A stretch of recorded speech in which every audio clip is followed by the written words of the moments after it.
Hey, what is going on YouTube? This is Broke Watch Fanatic and welcome back to the channel. The Seiko Turtle was one of those watches that I was scared to try on when I first started collecting, given my skinny wrist size of approximately 6.75 inches.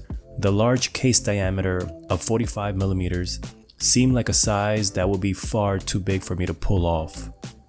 It was during the time when I didn't know much about watch dimensions. I didn't know how important a watch's wingspan or the lug-to-lug would be a critical factor, more so than the case diameter. But I was still intrigued by the design with its cushion case, fun color variations, the unique crown position at the 4 o'clock, and a day-date complication. Having the itch to buy a new watch and diving deep into the world of Seiko dive watches, I decided to try on one of these turtles in the store. To my surprise, the watch wore better on the wrist than I imagined. Educating myself more on how a watch wears, I realized that the lug-to-lug on this watch was extremely short at 47 millimeters. And as long as the wingspan of the watch doesn't exceed the wingspan of your wrist, chances are that the watch will fit you nicely. The watch measures in at 45 millimeters in case diameter, thickness of 13.3 millimeters, lug width of 22 millimeters, with a lug-to-lug of 47 millimeters. The bezel comes in at 42.6 millimeters, while the crystal diameter is 32.6 millimeters, and the crown is easy to manipulate with a size of 7 millimeters. So after discovering that I shouldn't be afraid of the turtle, I quickly started researching the different turtle variations and which ones I would want to start collecting. Over the years, I had bought and sold the SRPC44, the gold turtle. I also had the Great White Turtle Save the Ocean SRPD21, the original Black Turtle SRP777, and the Batman SRP787. And now I have with me the SEIKO PROSPEX SRPH57, the US Special Edition Turtle Diver. This is the King Turtle featuring a sapphire crystal, a ceramic bezel insert, and a differently designed bezel edge than the regular Seiko Turtle. Here's how the bezel action sounds.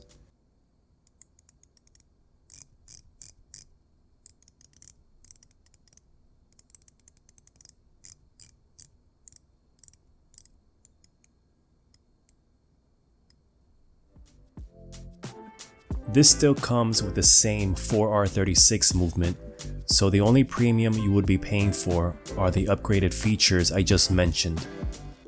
The reason I gravitated towards this specific model was because of the dial design. Having a nickname like the turtle, it was only befitting that the dial resembled that of a turtle shell. It is such an eye-catching dial with not only outlines of a turtle shell, but also the crystalline type texture if you look up close. It has a gradient dial where it darkens from turquoise to black as you move towards the outer edges of the dial and blends in nicely with the black ceramic bezel insert. Lastly, the dial has an incredible metallic sheen that reminds me of when I used to collect Marvel cards, and you would get those limited edition cards with really shiny metallic finishes. The caseback is marked with the words Special Edition as well as an image of a sea turtle. Such a fun piece if you ask me. Now the second reason I wanted to acquire this watch was because of the kanji day wheel. I always preferred having a Japanese day wheel on Seiko models with the day-date feature. It just seemed more authentic to me seeing as how it's a Japanese brand. Plus, I don't need to know what day of the week it is when I wear this watch, so having it display the Japanese characters makes it another fun factor when looking down at your wrist. And just to add the cherry on top, there is no date magnifier on this watch, or as others like to call it, the candy bar. I like date magnifiers when it's done correctly, but not on these other King Turtles where it's so wide that it looks unattractive and out of place. The watch is packaged in a special edition Seiko box and comes on a bracelet with an additional green rubber strap. I personally keep it on the rubber strap because it serves as a summer watch for me. I'm also glad they kept the 4R movement inside the King Turtles. It keeps the cost down, and it's a reliable, consistent movement, unlike my terrible experience with the 6R movements. I'm actually done with the SEIKO's 6R movements. I've sold my blue Willard and now my green GMT diver because I find them to be erratic with its accuracy. The lume on this dial is your typical SEIKO Lumibrite, and it doesn't disappoint. It even adds a lume plot at the 3 o'clock position next to the day date to satisfy the requirements of an ISO certified diver. In conclusion, out of all the different SEIKO turtle divers that I've tried on and seen during my watch collecting journey, I feel this is the best variation for me. It has a killer turtle shell dial with the Japanese kanji day wheel, minus the hideous candy bar, with the sapphire crystal and ceramic insert upgrades.